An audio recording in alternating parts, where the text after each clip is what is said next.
Well, hey, good afternoon, folks. This is Val Finnell, Pennsylvania Director for Gun Owners of America. And we have a special edition of our show. And normally we have a candidate cam where we introduce and talk to candidates about various topics. And today it's a little different show. We have Joe Stearns, who is a political consultant. Hi, Joe. Thanks for coming on. Thank you, Val. Yeah. And we had some really interesting news. And every morning I wake up and I reach for my cell phone in the morning and I grab it on my nightstand and I say, what is it now? And I know every morning it's something else. And so this morning I woke up to a tweet by Caruso referencing a Philadelphia Inquirer article that was absolutely stunning, but maybe not surprising, which says Mastriano is unacceptable. A group of Pennsylvania Republicans is organizing to support Shapiro. And the first paragraph, it says, call them never Mastrianos, if you remember the never Trumpers. It's a group of Pennsylvania Republicans with long records in government and politics. They'll form a super PAC on Wednesday, today, to support State Attorney General Josh Shapiro, the Democratic nominee for governor, in a rejection of the GOP nominee, State Senator Doug Mastriano. So we have a group of Republicans who are now backing Democrat Josh Shapiro. And Joe, can you give us some background? Who are these people, and what are their names, and what's their backgrounds, and why are they doing this? Thank you, Val. It's like Night of the Living Dead here in Pennsylvania politics. These old Rockefeller Republicans, RINOs, Republican in name only, they just won't go away. They're back again. They were, many of them, never Trumpers 4 years ago. And here they are again, one more time, to try to stick it to true Republican Doug Mastriano, the Republican nominee for governor. Who are they? Well, one by one. Charlie Dent from the Lehigh Valley, former congressman, career politician, pro-abortion, not real solid on many Republican issues. Leaves Congress, one end of the swamp, he goes to the other end of the swamp to be a lobbyist. Jim Greenwood, former congressman, former colleague of Charlie Dent from Bucks County, another RINO, pro-abortion, bad on Second Amendment. He leaves Congress to go make millions with a biotech firm, making millions off the backs of fetal research, right? So obviously he has a vested interest in not supporting someone who's more pro-life like Doug Mastriano. Bob Jubileer, one of my personal favorites, former state senator. Guy was the president pro tempore of the state senate in Harrisburg for, I want to say, 30 or more years. This guy was the very heart of the swamp. Behind every crooked deal in state government in Harrisburg was Bob Jubileer. He got bounced out of office because he voted for the infamous illegal pay raise in 2006. His wife is a state judge. Another one on this list here is a former state appellate court judge, Sandra Newman, who almost got thrown out of office on a retention vote, which hardly ever happens, but she almost pulled that trick. So this is just a rogues gallery, Val, of RINOs, Republicans. They are bitter. They are angry. They don't want a good, true Republican like Doug Mastriano. Someone once gave me a good definition of the swamp. It is people getting rich off bad government. And when I think of that definition of the swamp, people getting rich off bad government, those individuals come to mind. Charlie Dent, the lobbyist, Greenwood with the biotech firm making his millions, Bob Jubileer, wallowing around the swamp with his wife, the state judge, former state judge, Renee Cohn Jubileer. Does Mastriano need these folks to win the election? No. Trump won without them. Okay? They don't need the swamp to win. They're more of a nuisance than anything. And I can honestly say, Val, I am not the least bit surprised to read the headline as you did this morning.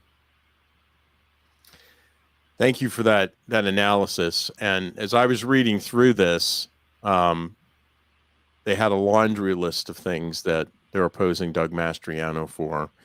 Some of them are, if you're a Republican, would be a little bit, of course, we know they're really not Republicans. But here's the list. They include Mastriano's attendance at the January 6th, 2021 rally that preceded the attack on the Capitol. So I guess now if you attend a rally, you're all of a sudden a co-conspirator and want to overthrow the government. It's just ridiculous. They've got other things in here, conspiracy theories about elections. Here's one, a vow to ban all abortions in the state. This is something we're a gun rights group. We don't engage in this issue, but I would think Republican voters would be pro-life for the most part. And so I call into question is if you're a Republican, you claim to be a Republican, and now you're going to attack the GOP nominee in Pennsylvania for being pro-life. Interesting. The other thing I mentioned was gay marriage. Again, we're not engaged in this issue or at GOA, but if a lot of Republican voters are not in favor of that, right? So, and then finally, the one that we really truly care about is their attack on Doug Mastriano for his comparison of gun control measures to Nazism. Okay, I don't. I just want to let people know about this book, and they need to get it. It's called Lethal Laws, Gun Control is the Key to Genocide. And this is a publication. It's quite thick. It's a publication by Jews for the Preservation of Firearms Ownership. It's written by Jay Simkin, the late Aaron Zellman, and Alan Rice, whom I know Alan Rice personally. And what it is the book is a side-by-side comparison of the Gun Control Act of 1968 and the Nazi gun control laws. And it's strikingly similar, and almost as if they use the Nazi laws as a template. This is not a conspiracy theory. It's well researched. It's in this book, and it's a book by. It's really odd. We have a Jewish person, Josh Shapiro, running for governor, who is in favor of gun control, and here we have a publication published by Jews saying that gun control has led to genocide, and we certainly agree with that. And we're a strong believer at GOA. No matter what your political persuasion, no matter what your sexual orientation is, no matter what you believe in politically, you have a right to defend yourself and your family. It's a fundamental right. And if you take that away from someone, it can lead to untoward effects. The most extreme of which is genocide, as it did in Nazi Germany. And this side-by-side comparison, it's no joke. There was a real effort in Congress in 1968 at the time, and the Senate committee actually used parts of the Nazi gun control acts. So, Joe, what do you think? I mean, given this laundry list of things that they're against, that Republicans should be for, what does that say about this group of people? Well, there's a lot to unpack there. I mean, obviously, it shows their true character. Do they really care about this country moving forward, being free and prosperous, or do they care about their lobbying careers or answering to somebody else other than the grassroots of their own party, other than the taxpayers, other than American citizens who are hurting from inflation in particular, and high taxes and reckless government policies? Talked about in there, you said about, abortion and the right to life and gun rights in particular. These should be nonpartisan things. The Bill of Rights is not partisan. This should unite all Americans. And yes, it is a little stunning to see a Jewish American, Josh Shapiro, who, wants to be actually our third Jewish governor. We are blessed with a wide diversity here in Pennsylvania from all cultures. And we're proud of that. But it is a little stunning, in particular, to see a Jewish person, a wannabe governor here, not understand. But something, Val, I think he does understand. Mm-hmm. But much like Joe Biden saying he's a devout Catholic, I'm Catholic, so I can say this. But so Joe Biden is not a devout Catholic. Josh Shapiro, I'm not sure if he's a devout. I'm not really qualified to say that, but what I know is Joe Biden is a devout Democrat. So Right. for many of these individuals, Nancy Pelosi comes to mind. Party comes long before their faith. Absolutely. It's all about their political career. It has to be. They've seen all the evidence on how when people exercise the Second Amendment, it has salubrious effects on our society, from people protecting themselves against bad people with guns. These are very smart people. Joe Biden, Josh Shapiro, for all their faults ideologically, these are very intelligent individuals. And they know, they know what's going on. But they are hell bent on getting reelected. And people milling around them, like that group, your Bob Jubileers, your Charlie Dents, your Greenwoods, Sandra Day Newmans, they want to profit from bad government. And they look at a poll and they see, well, Shapiro's up a couple points, and they stick their finger in the wind and they hitch themselves to that locomotive. And they go all in here for Shapiro, thinking he'll win, and that's their path to continuing to get rich off bad government. I mean, that's what the swamp is. Ideology does not matter to these people. Bob Jubileer, I care a lot about right to life, and Bob Jubileer in particular voted against Pennsylvania's Abortion Control Act, going all the way back to, I want to say it was the early 90s. That's how long he was in office. But he opposed that, for crying out loud. Can you imagine that? Greenwood, you know better than I, or as well as I, his record on guns, the assault weapons ban, and so forth. These are not ideologic people. They just aren't. They're about themselves, really. Yes. And we receive so much of this in Pennsylvania politics and in national politics. And, particularly, recently, one thing I get upset about, and a lot of gun owners, they see, after a mass murder, like what happened in Uvalde, Texas, is, we have a rush, or we've got to do something, and the Republicans, they push through a comprehensive gun control package, the biggest one we've ever seen since 1994. And they preemptively surrender constitutional rights up front. They don't ask for anything. They don't do anything in terms of negotiation. I mean, holy mackerel. They could have at least asked for national concealed carry reciprocity in light of the Bruin SCOTUS decision. They said, well, we'll give you this if you give us national concealed carry reciprocity. But no, they don't ask for anything. They just give it all up front and say, no, take it all. And now we have another mass murder that's popped up. And guess what? Now there's calls for more gun control. What are the Republicans going to do now?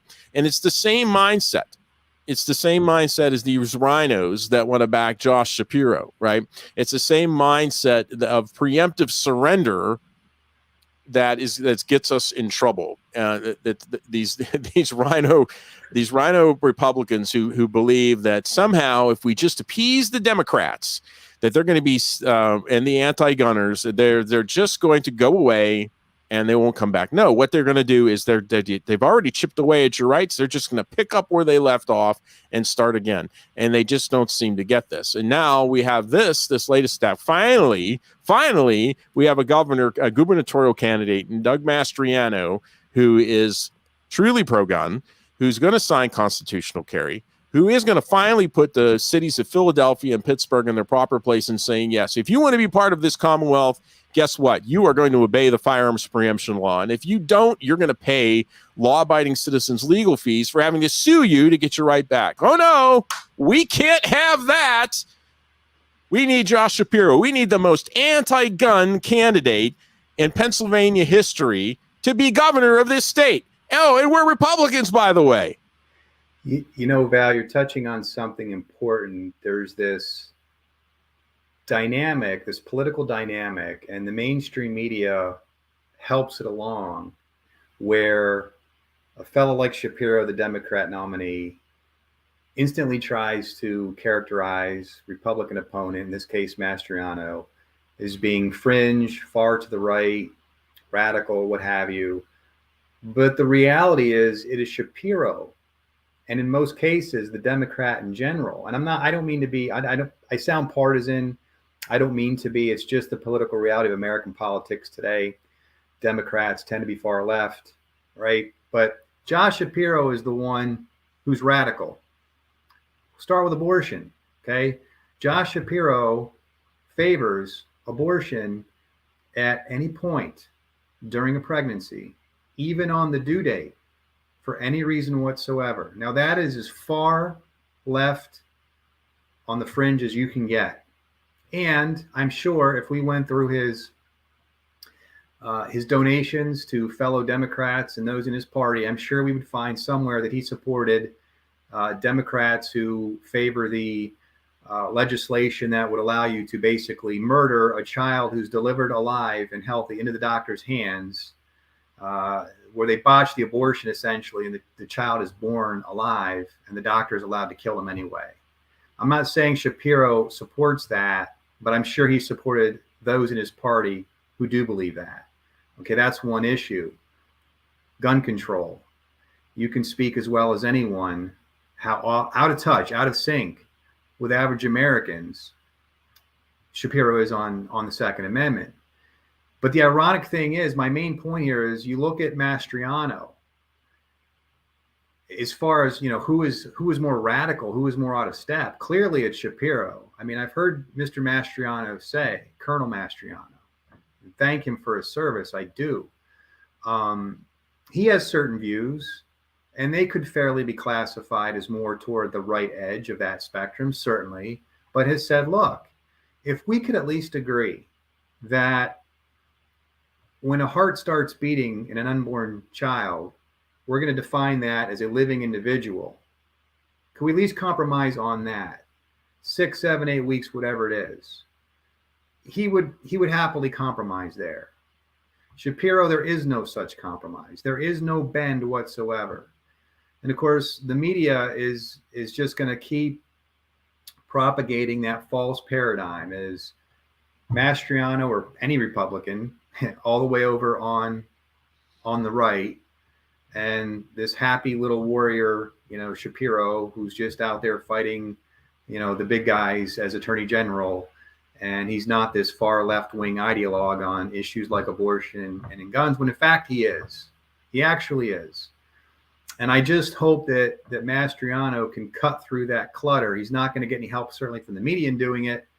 I think social media is a great unspoken equalizer.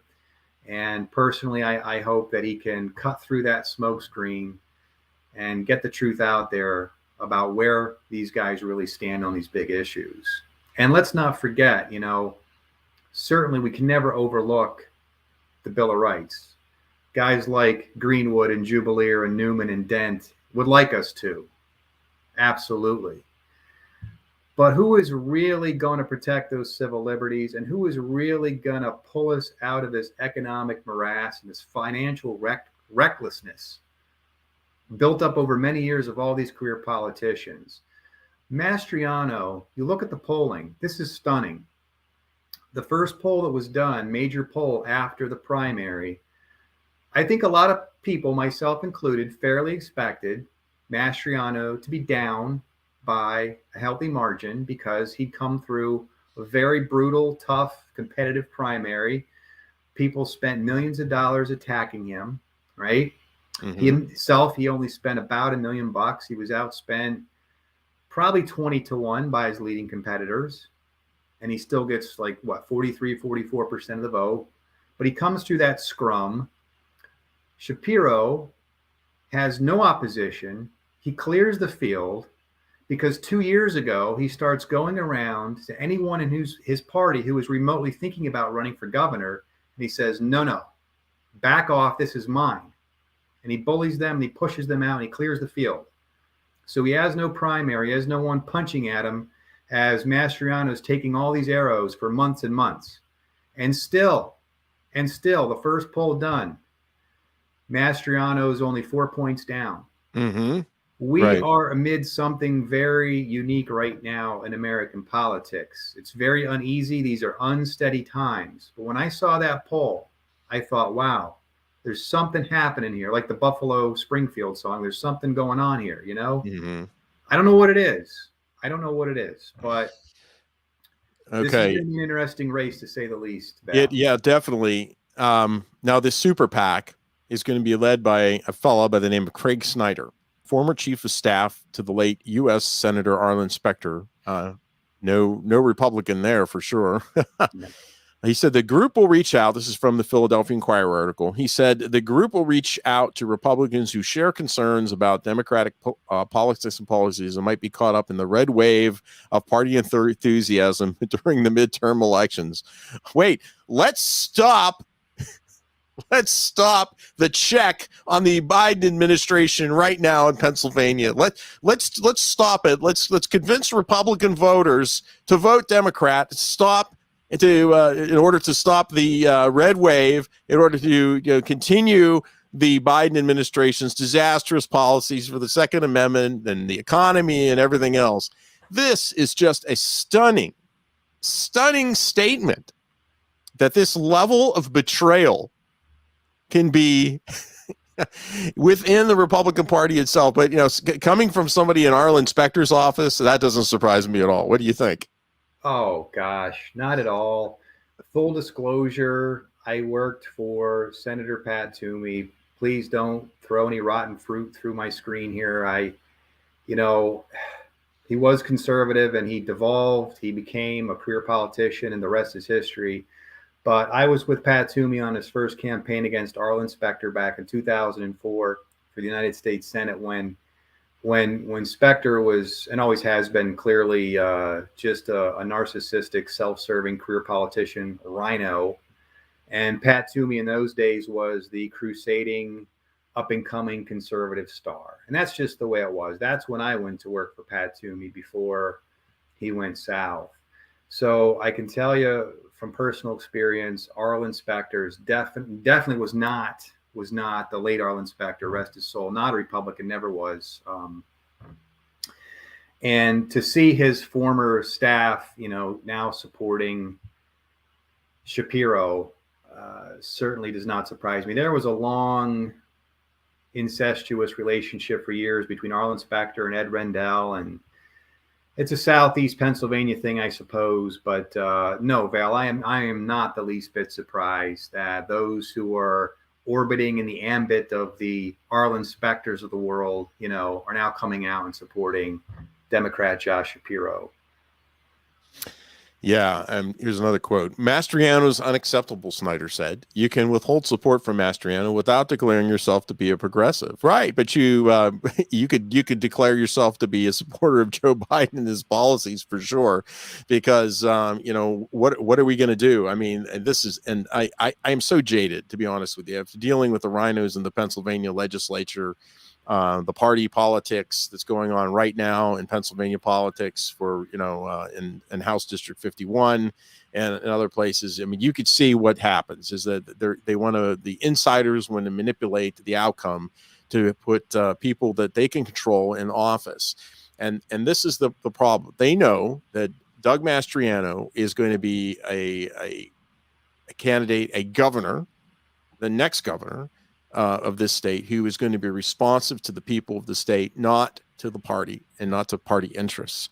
And this is what precipitates vicious attacks like this, plus like just what we saw with Kathy Barnett in her Senate run, when she was just appointed to behind Oz and McCormick, the swamp creatures. They initiated a vicious attack.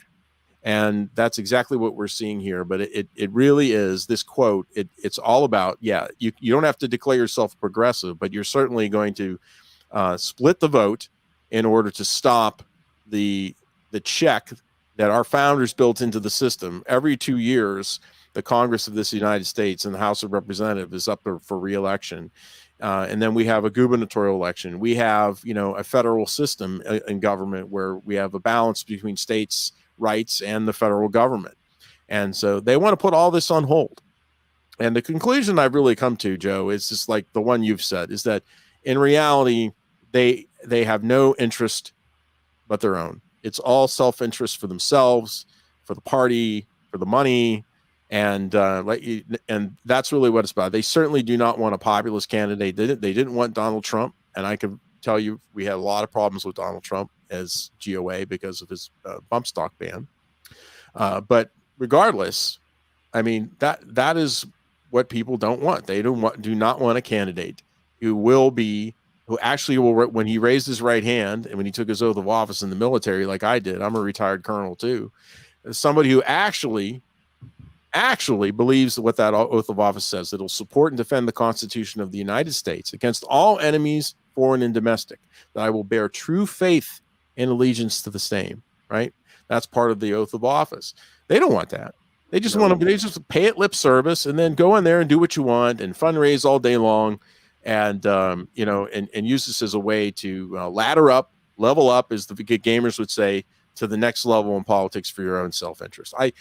This is obviously what's going on here. And, you know, Pennsylvania voters, whether you're a Democrat or you're a Republican or you're a Libertarian, you have a choice to make in November.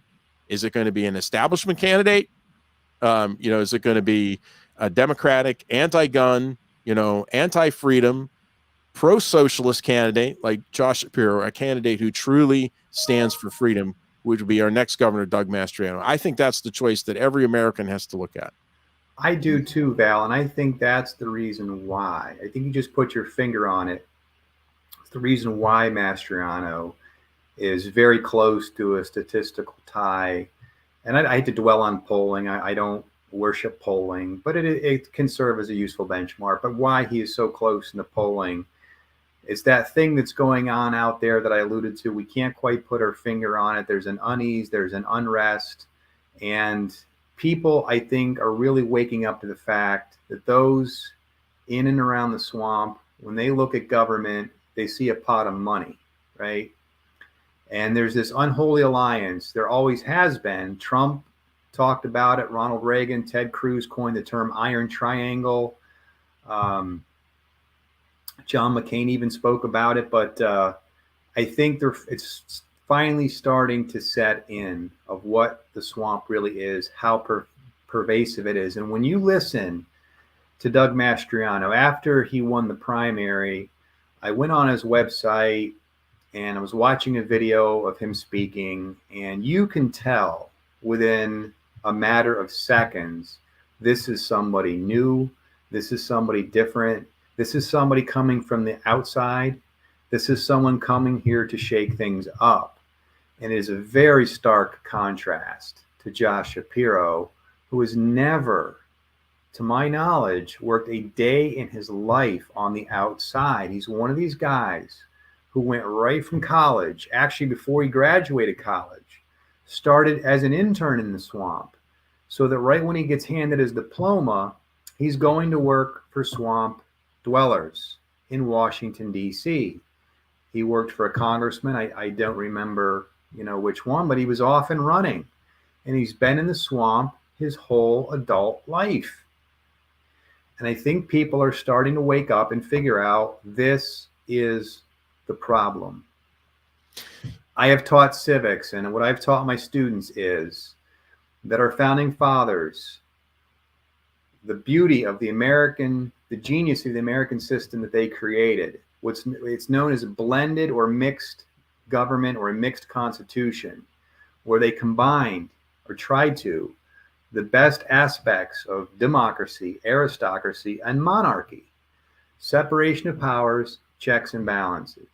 But I personally believe that what has happened in the intervening 240 plus years is that the aristocracy portion is starting to override everything. That these legislators in particular are like little demigods distributing manna from Washington and the state capitals across this country, and they're buying votes, and they're there for life when only the judges were supposed to be there for life, but now these legislators are. But they form this unholy collusion, these career politicians, these legislators, with the lobbyists who know they feed off the fact that these guys want to be there for life. They know that they need money to do it. And these lobbyists have these affiliated PACs, and they take these guys out and they wine them and they dine them and they buy their votes. And I think the people are starting to figure all this out. Thank God it only took, you know, how many years, but Shapiro has been in this mix, this formula, his whole entire adult life. And I think people are starting to appreciate it. And let's be honest, let's be clear. He's not the juggernaut that he would have you believe, and his supporters and the media would have you believe he is. He has won very close races for attorney general. Mm-hmm. And if you go back to when he was a state legislator, he only had, I believe, one. I don't think he ever had a primary. I think he had one tough general election when he first ran in the 153rd or whatever district that is down there in Montgomery County. He had one tough general election. That's it. He's got a glass jaw, in my opinion. And I really think this race, Mastriano can win this race. We can preserve the Second Amendment. We can preserve our constitutional civil liberties. We can get inflation under control. We can do this, Val. Yes, and the other thing about Shapiro and the Republicans, and we people may remember a couple of months ago that the Josh Shapiro's Attorney General's office manufactured a P-80 kit, and may have violated both Pennsylvania and federal law when he did that, and giving it to the NBC reporter to do his hit piece against Eagle Shows and JSD Supply. We, along with several other pro-gun organizations, requested Speaker Brian Cutler merely, and it's a serious matter, but it was a mere request to open an investigation, a legislative investigation, through any of the available means, which are available in the House rules, open an investigation into what really happened. And we got a bunch of song and dance.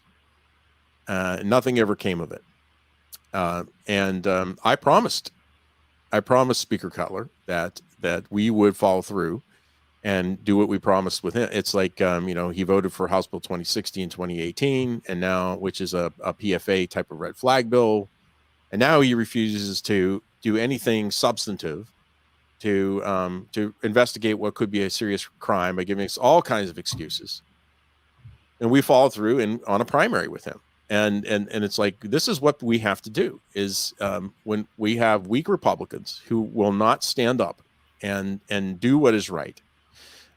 And it put him under investigation for something that could be a serious crime. Yet on the other side of the house, right, we have January 6th investigations. We have nonstop attacks with the left. The left is not afraid ever to use their power. But when it comes to Republicans, they either do nothing or they side with the enemy.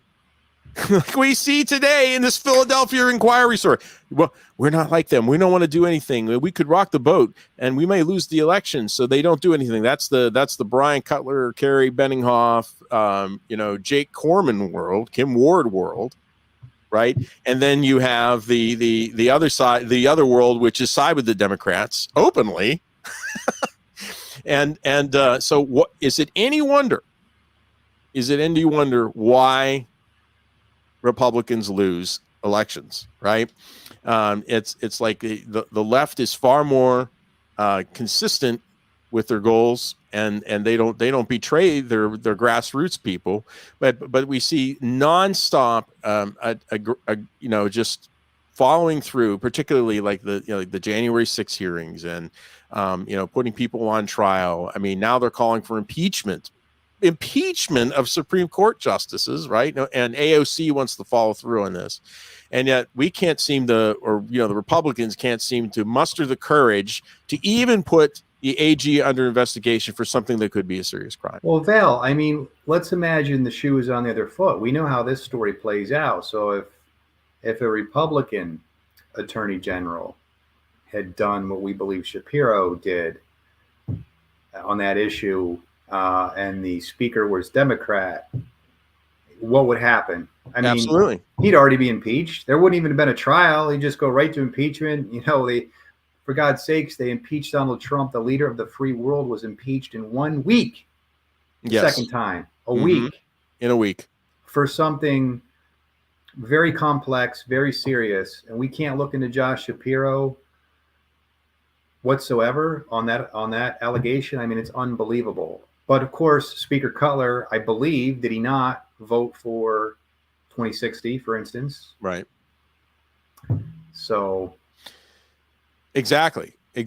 And it's a system of accountability that our founders designed, and especially in the House and the State House or in Congress. That's why these people are up for re-election every 2 years.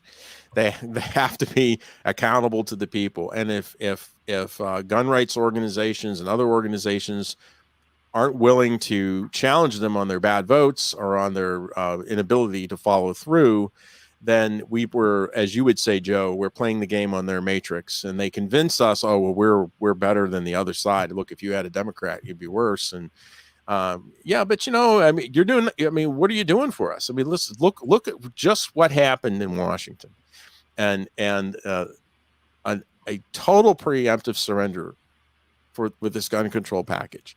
Not a single concession. They didn't get anything in return for it. And then it's like, what happens next? And this is what Republicans have done over and over again, is they've given us gun control in this fashion. It happened in Florida after the Parkland shooting with the red flag laws in a Republican-dominated legislature. Same thing. Well, what scares me, Val, and I've heard this comment several times from fellow lovers of the Second Amendment and liberty, after the terrible, terrible shooting in Texas and the ensuing gun control package. What happens when the inevitable next terrible event comes? Of course, they're just going to build on, they're going to look at the last effort and say, well, that wasn't quite enough, so we pick up where we left off, I guess. Yes. And sure enough, the next one, sort of, I mean, it's obviously different. It wasn't a school shooting, but with Chicago, it was a parade, I know, but still, I mean, we're up to 7 deaths there. And now what? I mean, you cannot legislate morality. You can't, with the stroke of a pen, eliminate evil in the hearts and souls and minds of men. We know this, right? Right. So what in the world is going to happen next? It's a little scary.